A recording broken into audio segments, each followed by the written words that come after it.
new lesson is alternating current circuits. Now, this lesson is actually based on the last topic of the last lesson, electromagnetic induction. So in the lesson electromagnetic induction, which is actually the fifth lesson of the unit electricity. So in the unit electricity, we have seen different lessons: static electricity, next current electricity, so next magnetism, next electromagnetism, next electromagnetic induction. Now this is the sixth lesson, alternating current circuits. Now this lesson, alternating current circuits, is entirely based on the topic AC generator or alternating current generator. How alternating current is actually produced? What is the meaning of alternating current? What is the meaning of what is the difference between alternating current and direct current? All these things we have seen in this topic, AC generator or alternating current generator. So that was a very important topic. So this entire lesson is based on that topic. So anybody who did not learn that, so it doesn't matter immediately. So as you go through the topics, as you are listening to the topics, so it doesn't matter. So 1 or 2 days or 3 days or doesn't matter. You can immediately, as quickly as possible, you try to cover that topic, AC generator. So your notes, everything, running notes, everything should be completed actually as quickly as possible, completed, and then again continue this same lesson, present lesson, alternating current circuit. So you need not worry much. But the thing is, that was a very powerful topic based on different concepts we have seen. So that's actually applied here in this particular lesson. So what is the meaning of AC or alternating current circuit? So that's the first thing here. So this, though it's not much important for the sake of marks, I'm just still putting, so it can't be asked in the exam. It's just simple meaning. Any electric circuit consisting of an AC source. The alternating current generator, AC generator, is nothing but called as AC voltage source, because it produces an EMF which is called as alternating EMF. So the important thing also, just try to remember the AC circuit, that is alternating current generator. So it will be very helpful. So I'm just drawing it in the rough column. So actually belonging to the, so this rough column will be useful actually in the next topic. So that is after the definition. Next topic is the very important topic, the first simplest derivation of this particular lesson, a very simple derivation. So for this rough column, it will be actually very helpful. So try to remember the AC generator. So AC generator, it mainly consists of a rotating coil, which is actually placed in between two poles, north pole, magnetic north pole and magnetic south pole. So that was the thing which we have seen. So try to just see here. Now this is a north pole of a magnet. Actually we have seen the three-dimensional diagram. Actually this was the three-dimensional diagram. So this is the north pole, and facing the north pole is the south pole, like this. This is what we have seen. This is south pole. So in between the north pole, so both the faces, these are south pole, magnetic north pole. So these are the two poles which are facing each other, belonging to a circular magnet. So circular magnet was like this, somewhat like this. I'm not drawing the entire diagram. So like this. This was circular magnet. The entire magnet is not required for the theory. So just the two poles are important. So both the poles, it can be seen that they are flat, which are parallel to each other. It can be seen that both the poles, the faces are rectangular faces. Exactly in between them, a coil is actually arranged. Initially, it's arranged parallel to both the faces. This was a rectangular coil. So this is what we have seen in the theory. So this is a rectangular coil. The accurate diagram is not required, so I'm just drawing it roughly, only for the sake of understanding. So this is a rectangular coil. So these are the two terminals extended by means of two lead wires. Actually, these are called as lead wires. Simply two wires coming from the two terminals, so that they can carry the current to the required device, like a bulb or a fan or anything which requires current. So this coil is actually made to rotate about an axis. So this is the axis. So what is the name of the axis?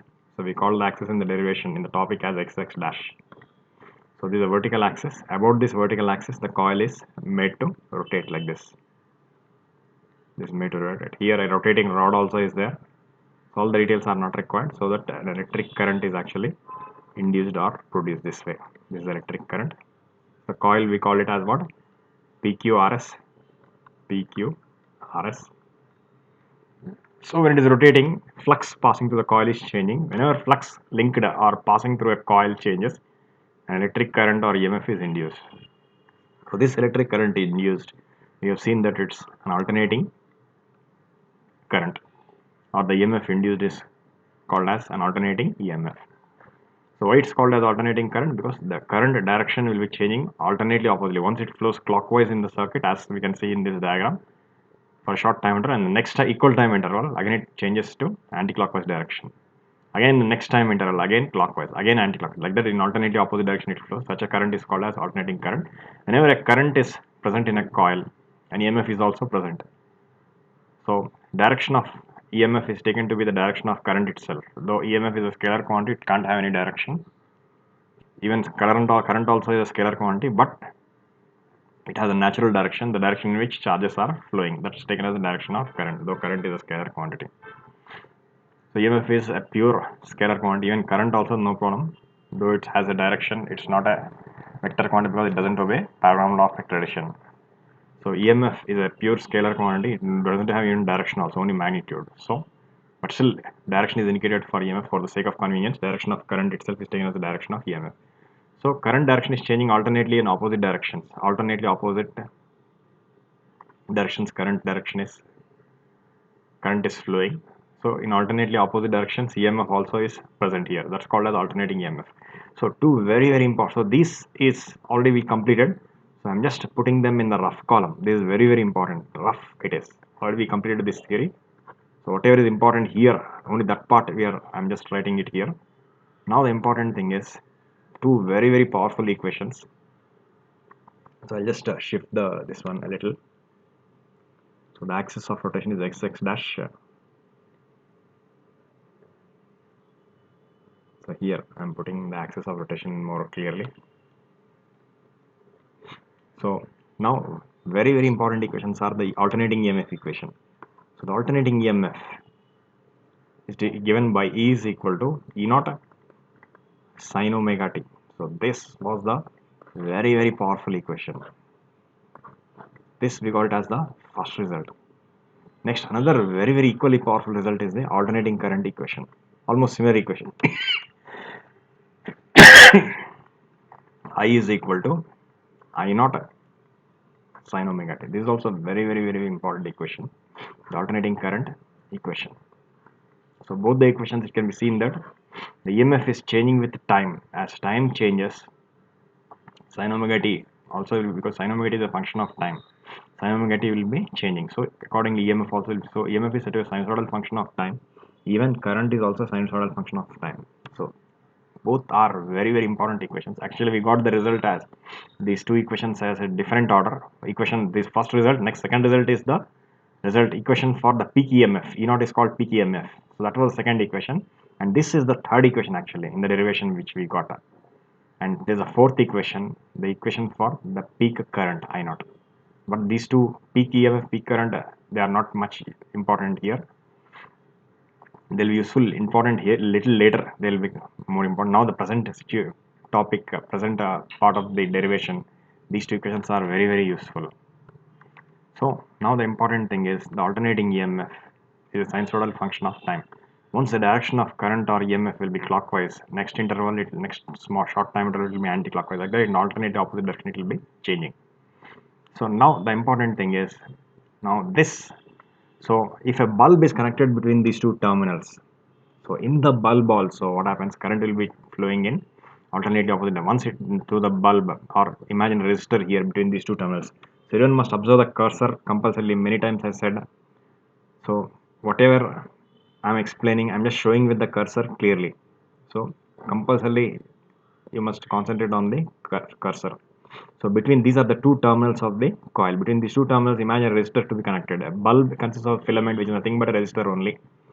So if a resistor is connected for a short time interval through the resistor, current will be flowing leftwards. You can just see here. This clockwise means in the resistor here it will be flowing leftwards. But little later the current will change their direction to anti-clockwise. Now it's clockwise as can be seen in the figure. Next it will go anti-clockwise. What is the reason for this? We have seen that the reason for the direction of change in current is based directly on Lenz's law. We have seen this in the actual working of the AC generator.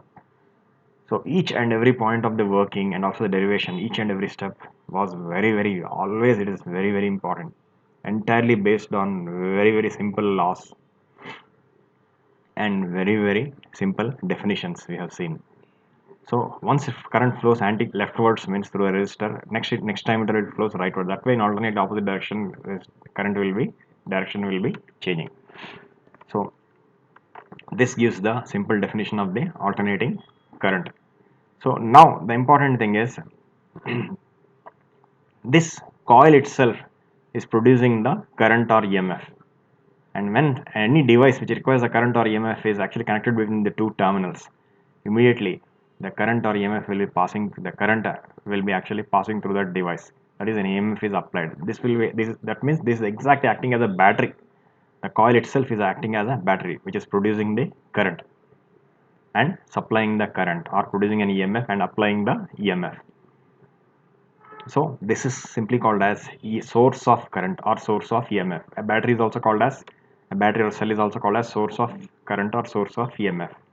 Now any circuit, now a regular circuit consists of a source of current like a battery. How is a battery or a cell represented? We know the simple symbol for a battery or a cell is like this, two lines. Just this is one line, so this is one another line.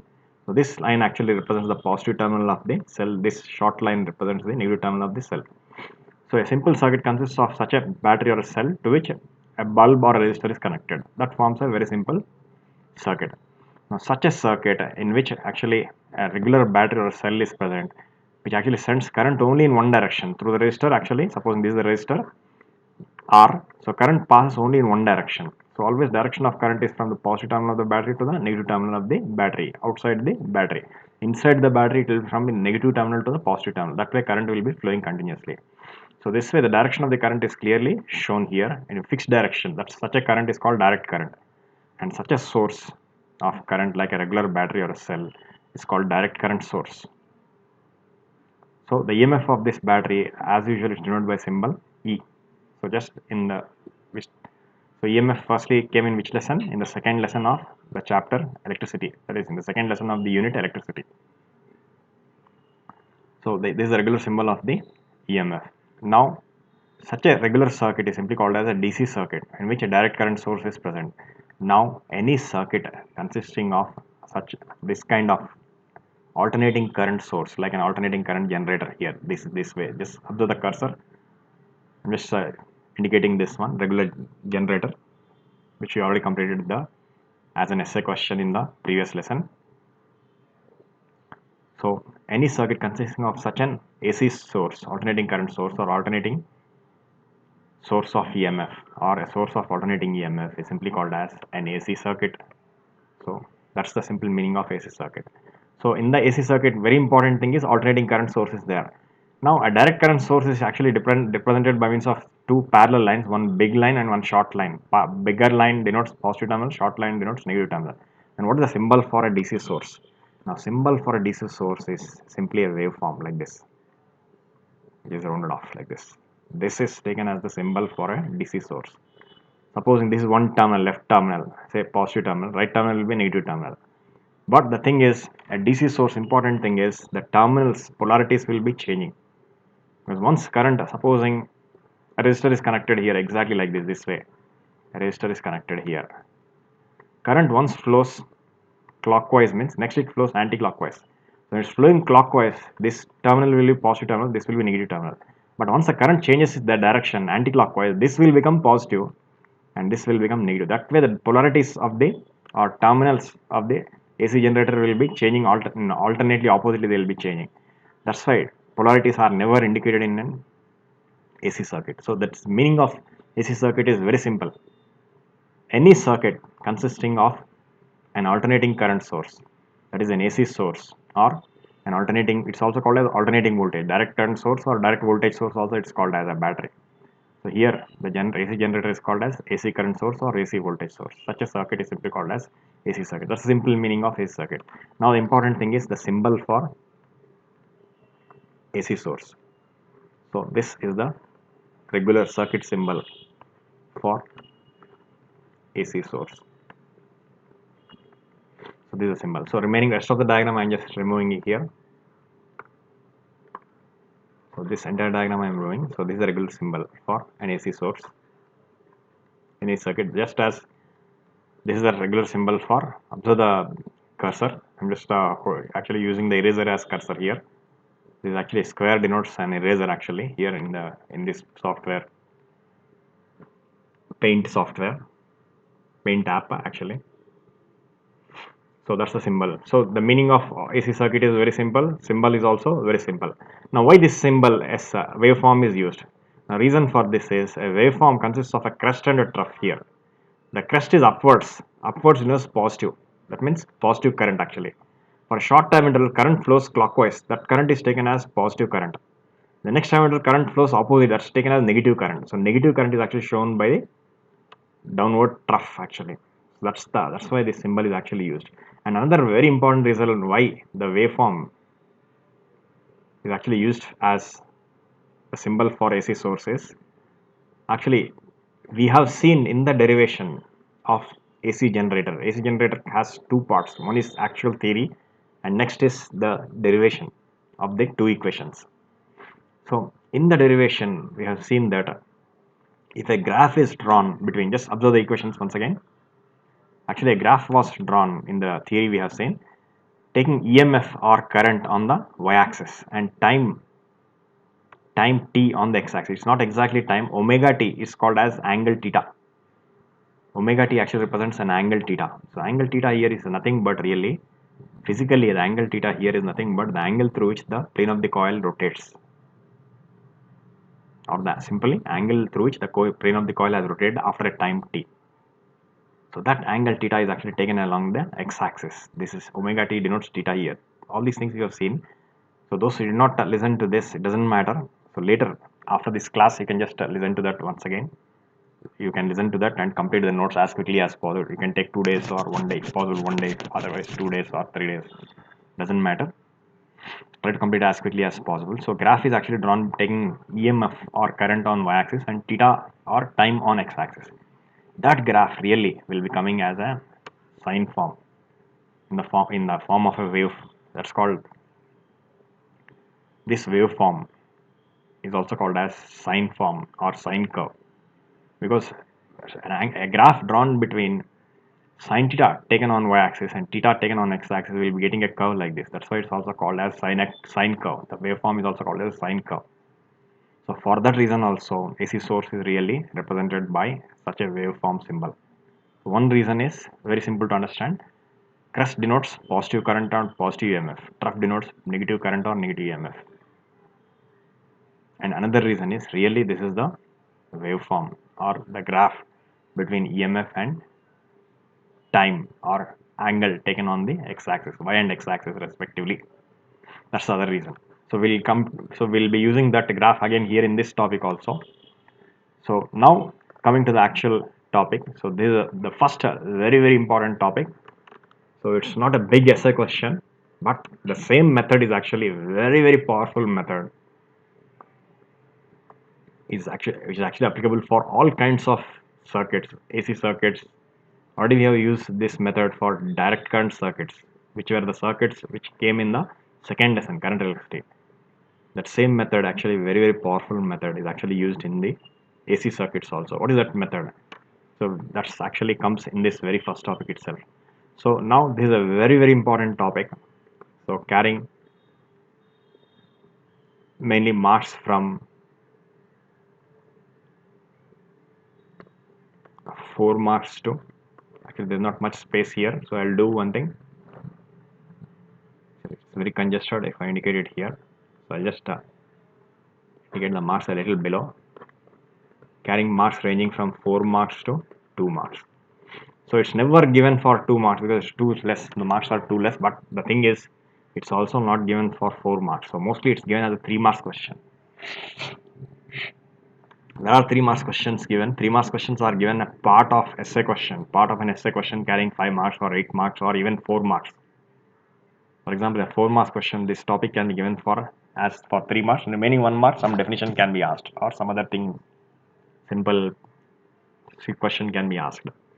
So it mostly carries 3 marks, though I'm not showing that here because most of the board exams, they mostly usually marks will be in even numbers, 4 marks, 2 marks, 8 marks, sometimes 5 marks also. Maximum marks as a question will be 5 marks also. So that's about the topic here. So expression for alternating current. So alternating current, regular symbol for current is I. So even alternating current is also denoted as I. When a resistor is applied with an alternating voltage. So alternating voltage, regular symbol for voltage. Voltage means potential difference. So here also alternating voltage symbol is taken as V only. So a simple formula for alternating current when a resistor is applied with an alternating voltage. So what is the meaning of resistor is applied with an alternating voltage? It's simply nothing but a simple resistor is considered here. So this is a resistor R. Now a potential difference is applied across the resistor usually by means of a battery like this. This way, positive terminal, negative terminal. That's how we have seen the previous circuits. Now instead of a regular battery is what? DC source. Instead of a regular DC source, now the difference is an AC source is connected here this way. This is a symbol for AC source. Now the EMF applied by a battery symbol is what? E. The same way the EMF applied by an AC source symbol is also taken as E only. That's what we have seen in the derivation. The alternating voltage E is denoted by E. But the thing is, a battery, regular battery or a direct current source, the EMF is fixed constant. It doesn't vary with time. It's fixed in direction as well as magnitude. 1.5 volts is 1.5 volts only. But here the alternating EMF is a sinusoidal function of time. That's what we have seen in the derivation. So how this is derived? Directly based on Faraday's law. In just one step or 1.5 steps, this equation is actually derived by applying the Faraday's law for EMF. EMF E is equal to minus d phi by dt. Just check the derivation, those who have missed the theory. So each one very important thing in physics or in applied physics. Applied physics, simple example is engineering or technology.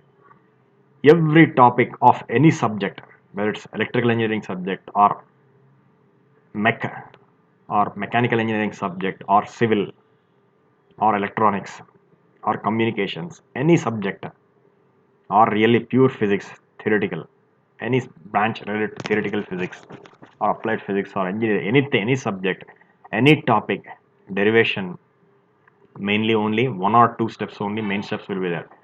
The remaining thing is only simplification. Sin theta taken to the other side will become cosecant theta. Simplification steps will be there. This time. So t and t on both sides are getting cancelled. That way, simple simplification steps will be there. But the main steps, actual steps will be only 1 or 2 main steps will be there. The rest, all the even it's a big 1 page or 2 page derivation also. Everything will be just simplification only. But main steps will be only 1 or 2 main steps will be there, not more than that. That's a very important thing related to any subject. So whatever things we are saying here are simple, nowhere